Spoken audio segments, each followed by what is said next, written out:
I'm Emma, a certified dog trainer. And I'm Kirsten, a certified dog behavior consultant. And this is Dog Chats. Join us as we chat about dog behavior, having fun with your dogs, and building relationships. We will offer practical advice and a bit of humor. Hi everyone, welcome to episode 35. We took a little break back in October, so we're back. And this month, we're going to have a conversation about how we work. Yeah, I get that question a lot. That's often the first question. How do you work? Yeah. And I thought, I always want to say, very well, thank you. It's a little behind the scenes because it's a bit about what we do that people don't notice. Because a lot of the times we get calls for training. And I think we come in looking so polished, but they don't know what's going on behind the scenes. I like that. So this episode, it's going to be a little bit of what we do when you call us. Yeah, the inner workings. Yeah. Although our philosophies are pretty close together, we still do things differently. And we're just going to discuss all that. Excellent. And we'll learn from each other by just doing that too. Love it. So let's start at the beginning. How do most people find you? Or what does that first step look like when they're reaching out? I think a lot of times it's recommendations from other clients or through Google search. That's mainly how I get my clients, and through my website then. Yeah. I don't know if you do this. So I'm always expecting people to search a dog trainer near me. Yes. But I don't use the word trainer necessarily in a lot of my text. Yeah. So I have the word trainer hidden in my website in some places. Oh, that's smart. You see, I am EC dog trainer. Oh, yeah, you got it. So I still have that in there. So how do they come to you normally? I would say Google searches, but a lot of vet referrals. Yeah. That's pretty cool. Yeah. Okay, so the client contacts you. What is the information that we're looking for? What are the questions we're asking before we even see them? We may talk to them on the phone, or we may have a form they fill out. What are the questions that we want to get an answer to that gives us a path and a map to start off with? For me, one of the things I'm trying to find out on the phone call is, are these clients a good fit? Is this somebody I can actually help? So the first thing I ask people is, tell me a little about your dog, which is open-ended. Yes. But I have a 10-minute limit. And then I say, that what's going on so I can see if I can help you. Just to clarify, I can't always help. Yeah. And that's very similar with that. I usually ask people about their dog, what's going on. And again, same thing. We're sussing out whether we can help them or we need to refer on, or there's a good rapport going, because I think that's super important too. It doesn't mean that there's anything wrong with that conversation, but we just may not be a good fit for each other. And we want that for the clients because we want them to work with us and be in a good place with us as the best. To be open to our style, right? Yes. So we have to figure out what their goals are so we can see, can we even meet those goals? And sometimes these people have worked with other trainers, and so they can come to us with past experiences, sometimes positive, sometimes negative. And so there's always a little bit of sussing out the history. That's true too. I always ask if they had a previous trainer. I don't really care who it was, but I just want to get an idea of what they did before. And then just what are they looking for? And a lot of times what we hear is, I need, in my case anyway, I need loose leash walking. I need a nice recall. I've just got a puppy and I don't know what to do with them. Yeah. So they do lead in with the training part. So in that sense, I'm writing that down because I'm going to help them with that. Yeah. But my head is in a different place. My head is, what does this dog need? What does this family need? Those are things that are just the biggest issues. Right. But what around that can we help with that will make that better? Those support systems to enhance the well-being of the dog so then we don't see the symptoms. Exactly. Right. When people call you, it's very different when they say, this is what's going on. Yeah. I almost always have people start with, I have an aggressive dog, and they feel like they're in confession, which is funny because I have a lot of experience being in confession. And so then I immediately absolve them. And then we have a quick conversation about, what does that look like? What does that mean? And again, are we seeing symptoms of a behavior of a dog that's feeling frustrated or mistrustful or conflicted, instead of saying this is an aggressive dog, we would never say that's an aggressive human. But I certainly have times of day where I might be frustrated or angry or conflicted. I even feel rage, but that's not who I am. So defining what they're seeing and then trying to figure out quickly is this something that I can work with? Yeah. And a lot of the times when I hear those terms come out, I automatically am writing Kirsten down on my page. And I'm saying, I've got somebody great for you. And I always am honest too. If I feel like it's not something that I can help with, I really want to get them the help. So, Same for me if I get a call about a puppy. yes, it's not like I just want the business. I would love the business. Yeah. But I really want them to get the help they need. Yes. More Yeah. so than I'm going to take that and then have to pass it on later. Definitely. And it's amazing how many people will say to me, I just talked to a trainer who says he can fix my dog. Yeah. And I think a lot about red flags and green flags. That's a red flag. If that's somebody who believes their dog needs fixing and there's a person out there who can fix, it's a little bit of I think it's a miscommunication issue. And then also, if I've got anybody with a young dog, I'm handing them to you. Because so many of those young dog issues really are the developmental stage. And I'm not an expert in puppies. This is true. So what happens then when we go to the house? That's our next step. We've set up our appointment and we go to the house. This is what I think people don't know about us. All the stuff that's going on in our brain. Like we're having conversations, we're finding out more information. I usually ask people to sit somewhere and let's just chat about what's going on. I want to know everything about that dog. I will go into a little bit more about that. But the moment I come in, and I'm sure this is similar for you, I'm watching the dog's body language. I'm watching the way they move around. I'm watching the people in the house. I'm looking at the setup that they have for their dog. Definitely. And I even start the phone call when I first arrive, always, because there's often a protocol greeting plan. A lot of the dogs I work with, I don't want the person to just open the door so I can see the behavior, even though that just happened last week. And it was a case of I had spoken with one family member and said, I need the dog away or meet me on leash out front. And another family member just happened to be out front and didn't know that plan. Of course. So open the door. And that was exciting. Yeah. And that's part of our process too, of finding out before, is your dog going to be okay with me coming into the house? All of that is important too, because some people just go, yeah. And then you arrive and you're like, I don't know how comfortable your dog is, because they're not aware of what that body language is actually saying. And some people think we're superheroes, to be fair. Right? First of all, they want to show me the behavior. My dog bites guests. I want to show you what that looks like. A lot of people want to show it to you. And you're like, we really don't need to see it. We really don't. We don't need to see it. And we're superheroes. So if the dog is about to bite us, we will somehow use the force to stop that from happening. I don't know if I can handle being called a superhero. No, that's what they think.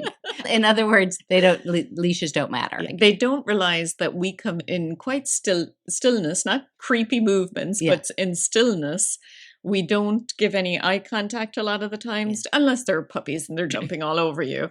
But if we go into shy or whatever is going on, you're going in there really still, not giving much eye contact. And they're like, oh my goodness, my dog is coming up to you. And you're like, because I'm sitting so still, not making any moves. Yeah. Do you ever get people who are a little annoyed that you're not giving their dog a lot of attention? Sometimes. I always explain the reason why your dog is coming up to me is because I'm taking pressure off completely. I'm not looking. I'm not doing anything. I'm letting your dog just be okay. Here I act like I don't like dogs. And so I know they're like that way. This person. Like, she wouldn't even say hi to my dog. Exactly. What a meanie. And I do get that with young adolescents too. They're jumping all over me and the people are so apologetic. And I'm like, that they're going to rehearse anyway, because they're just going to do it. And that I say, I don't mind. That's not, if you had perfection, you wouldn't need me. You'd have a robot dog. Exactly. And that's not important to me for you to prove that your dog is perfect. Yeah. Oh, but such a good point. Yeah. Because I have had people come to my house to help me with dogs. Have you had that? People come to the house. Have you ever asked a consultant to come and help you, or a trainer? Yes. Nerve-wracking, right? Yeah, yeah. You Like, feel like you have to be on your best behavior and your dog has to be the best they could ever be. absolutely. Especially I had my mentor, Trish King, come Yeah. to help me with Neve after she bit my mom. And while I was on edge and embarrassed and Yeah. trying to make it look like my completely normal dogs, we're normal, even though I didn't say that, but you know what I'm saying? Yeah. And I think people really need to know that we are the type of people that don't go in judging. No. We're just like, your dog's doing that? Okay, let's figure it out. Let's give you something to Yeah. help you with that. Yeah. Or your dog's doing that. You should see my dogs. I say, my dogs bark like crazy. Yeah. It's just, but I don't mind that. So it's not a big deal to me. So That's part of that absolution that we do in the beginning. yeah, Mhm. yeah. I'm here to help you, not to judge that you're Yes. doing everything wrong. So important. Just Yeah. starting from that place of empathy. So Yeah. important. And what are the other things we do, like observations and stuff we're making that people may not know we're doing while we're talking to them? Yeah. If I need, I try to not toss treats because I want to make the dog guardian more valuable than me, more interesting Yes. than me. So sometimes, though, I have to, like that case the other day where the person opened the door and a large guardian breed charged me and started jumping at my face. I was tossing treats. That didn't work. Yeah. That they didn't care about treats. Luckily, I had my bag on my shoulder, and that's something that my mentor taught me because you can always move a bag in front of you. And I had a toy on the top, so I grabbed that toy and tossed it, and so that turned out to work for that dog. Yeah. And it gave me a second to sit on the couch. Oh, good, good. And I have like little scared dogs that halfway through the session, but first I have their people have them comfortable somewhere over on the other side. But if they start coming up to me a little bit, then I'll throw a treat behind them, but I'll throw very carefully so I'm not putting any pressure on them. Yeah. Because I want to teach them to do that too. Right. A little bit. And that's a different, to me, there's a difference between a fearful dog, which you're Yes. describing, and A dog that wants to. yeah, that's like taking up space in Yes. my face. I mean, Once everybody kind of relaxes, and I can literally feel that moment. I need to relax too. Yeah. So I usually suggest we sit, we start talking, and it's great, like just even that surface level chit chat before we jump right in, just to kind of get to know that person. We have to build a little trust with the human. And while we're building that trust with the human, we're simultaneously building trust with the dog. Because the Yeah. dog is, oh, my human is actually liking this person and not telling this person to leave.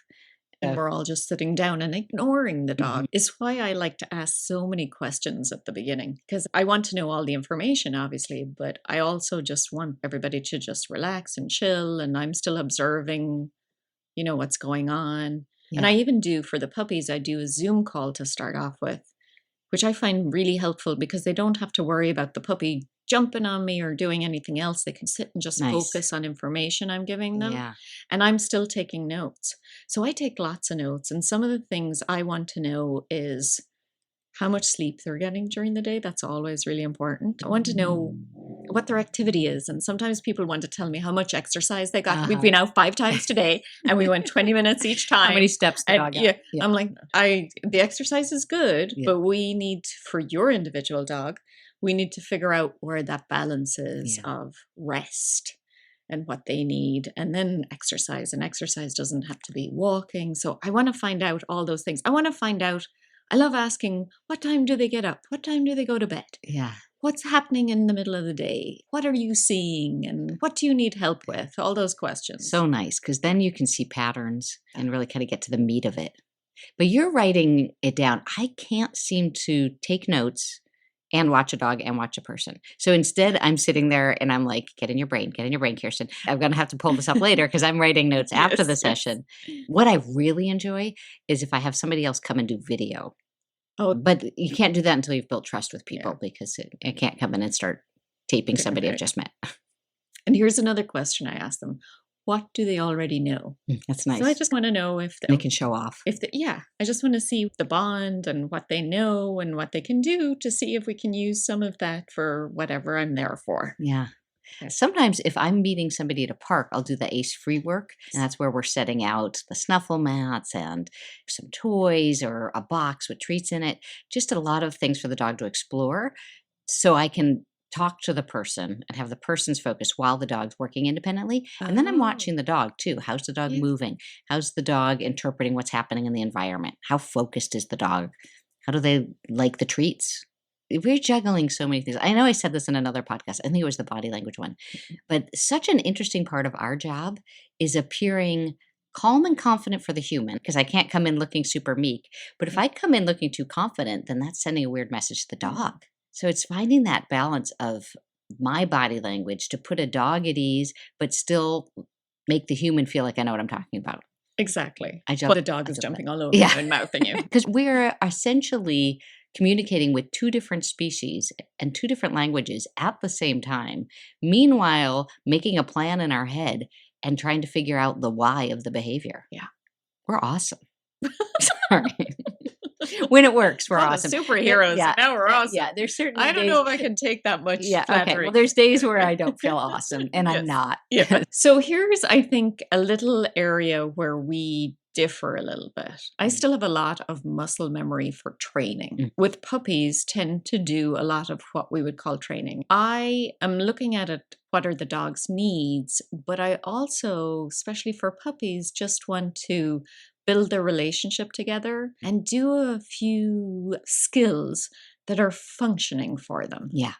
So it's hard for me not to call that training, because it is training, Yeah.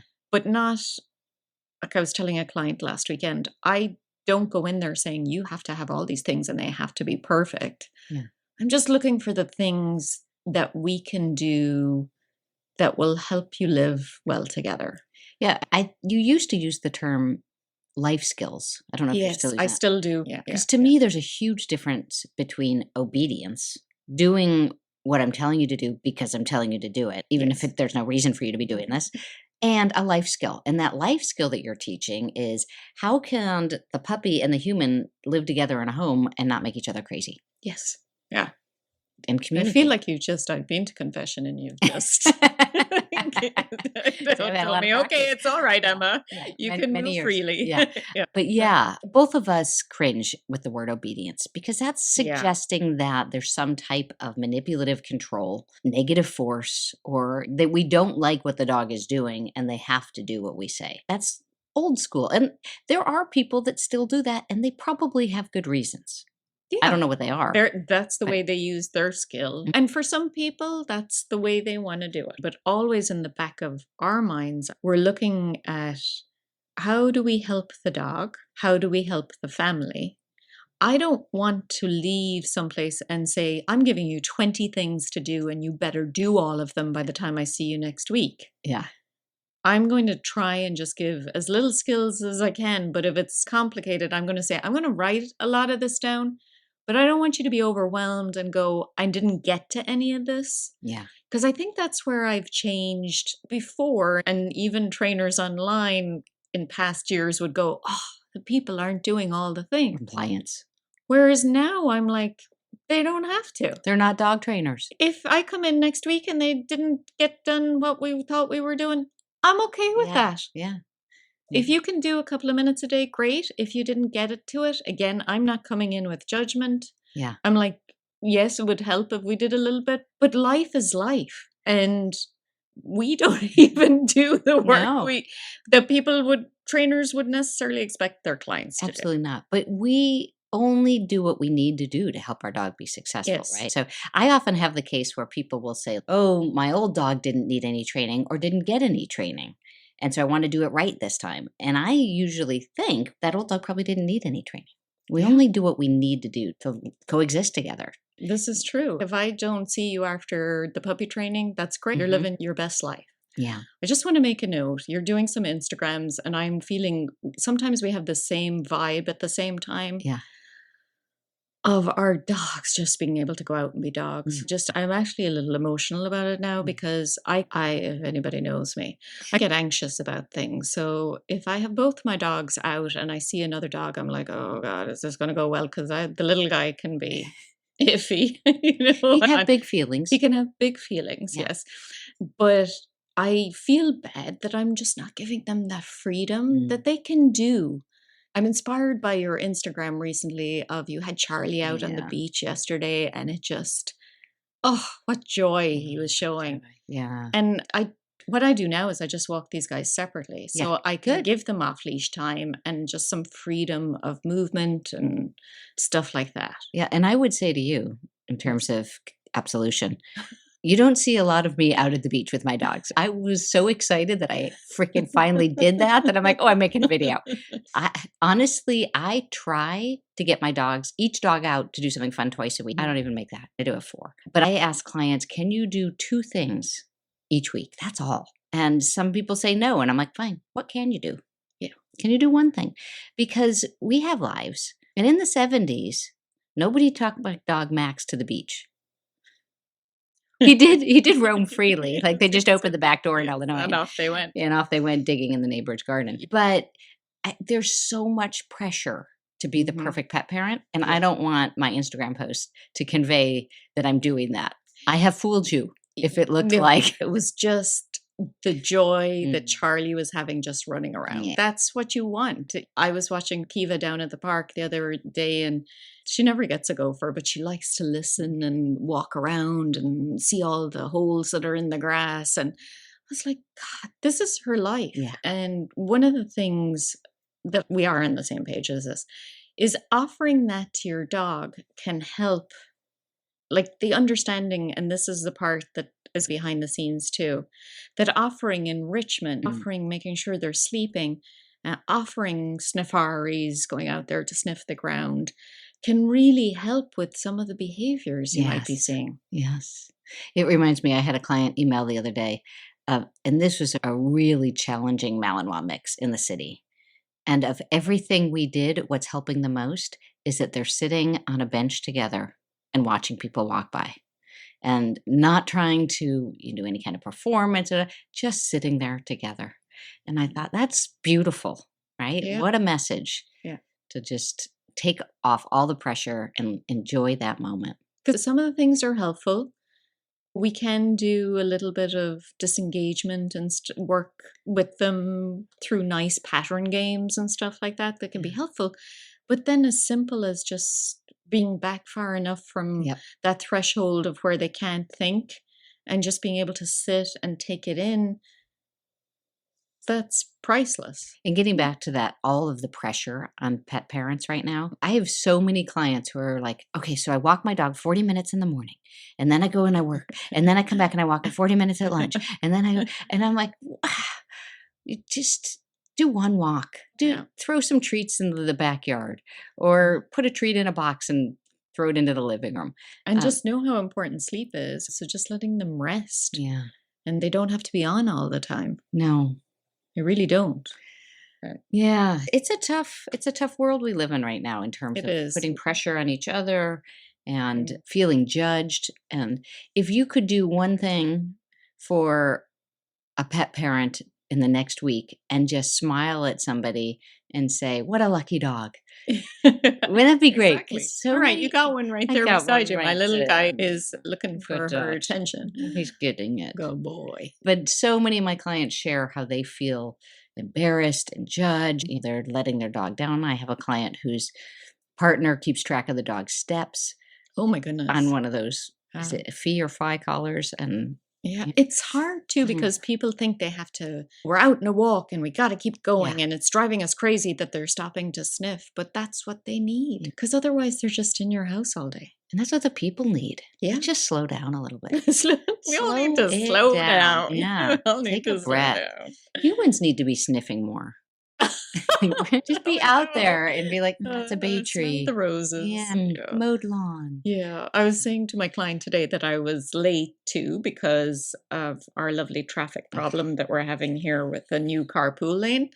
And I said to him, today I just decided I was just going to let it go and just relax. Nice. And he said, I've got something I'm going to send to you about steps you can do to help yourself relax. I like it. And I was like, okay, I need that. Yeah. Because, we get all worked up. Yeah. In going full circle here, I think the most important thing you and I is figuring out what are the humans' needs, what are the dog's needs. And so often those human needs are actually letting go. Like they think they have to do a lot more. But getting to the heart of what's going to make them happy. And if I'm happy, my dogs are happy.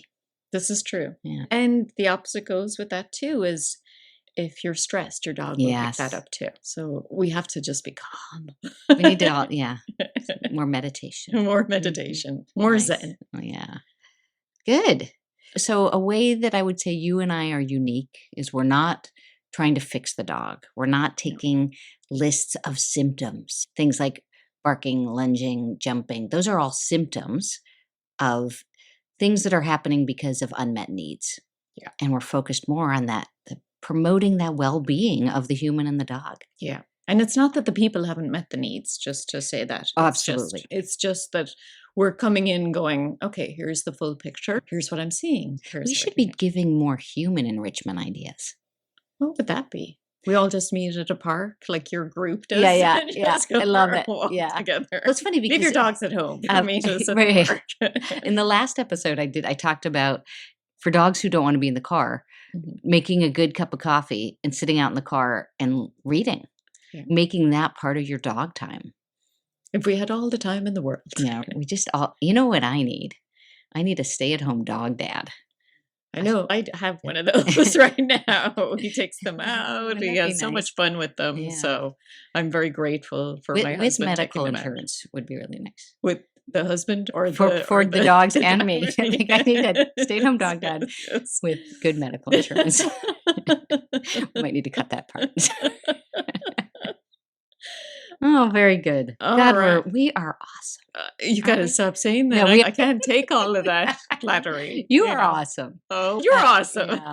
But I really want to stress this idea of looking beyond training, on fixing, and meeting the needs and making human and dogs' lives richer.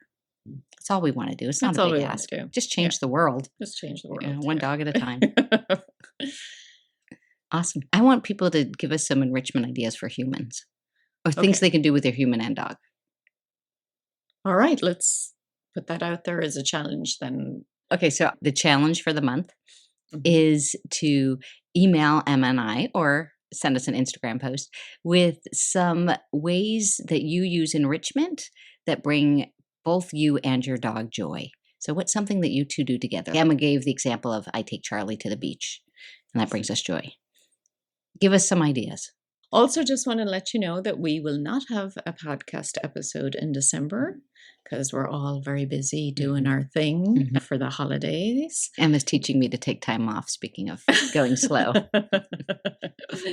And we will talk to you in January. A whole load of fun new episodes coming in the new year. Absolutely. All Take right. care. Thanks for joining.